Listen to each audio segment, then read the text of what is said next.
わかった。やってやる。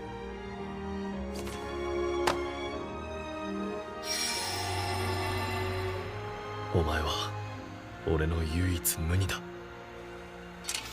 だからお願いします。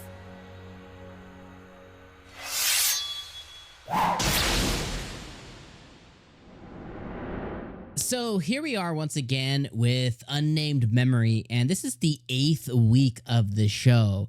And once again, I'm just simply perplexed at the show.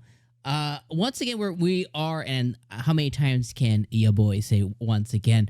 But we have another week where there's another storyline that I don't know how you feel, and you can let me know, your feelings in the comments down below. Like, let me know what you're thinking about, like the storyline and kind of how the romance piece of this show is progressing. But for me, I think we're faced once again with, that's like the 5th time I said that, with a storyline that I just simply don't care about. So last week we had some other conundrum that I simply didn't care about. We kind of brought the Tanasha story to an end with her crazy ex, I guess you could say, and she finally got her revenge and stuff. And although I see why it contextually kind of matters, this week we basically faced a god, and we just kind of like bulldozed our way over that. And it's like, okay, Tanasha is so OP, which is totally fine, right? Like, it's totally fine that she's so OP, but she is so OP that we have this entity that is deemed, or was deemed, a god killer or a mage killer, and it demolished all mages throughout history and time and stuff. And she basically eats it, and then our boy goes ahead and just kind of like impales her stomach.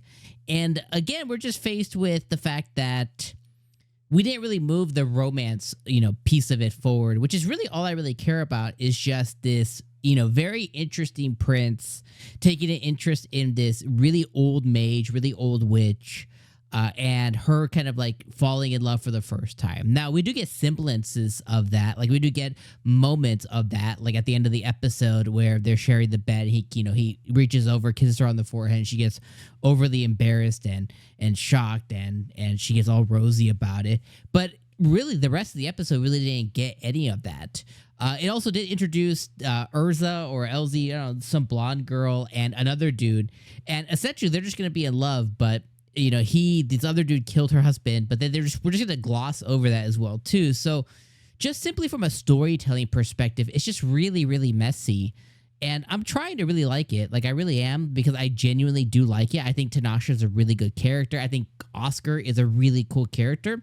And I think both of them are really deep and complex, especially with Oscar now taking the throne, with her kind of being the witch of the Azure Moon, and kind of like having this tower and stuff that was, kind of like spread throughout history for the past few hundred years. And there's a lot of really cool, deep lore for both of these characters.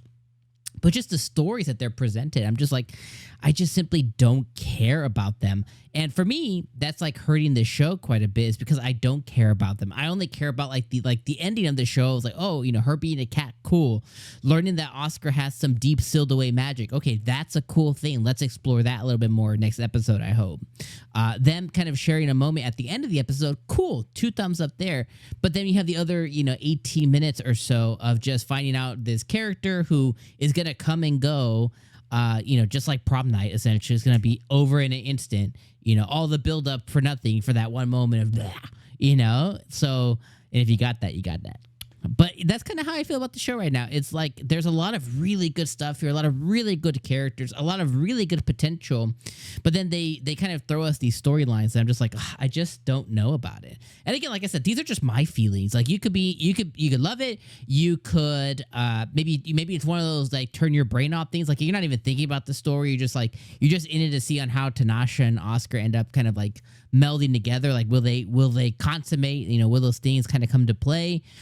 Maybe it's just like one of those things, like a background thing, for you or whatever. Like, there's a lot of different ways that, you know, people, you know, yourself and myself included, can enjoy shows, and we all enjoy shows differently, and we all don't enjoy shows differently. So this is just my opinion, but let me know yours in the comments below, because right now I'm just kind of iffy, and really there's not much more else to talk about during this show. It's like, okay, we have the cat, we have them being at this other place, we have them sleeping together, we have this god character that was introduced, we have the god character getting killed or sealed away by Akeisha, the sword, and Tanasha, and then, you know, that's it.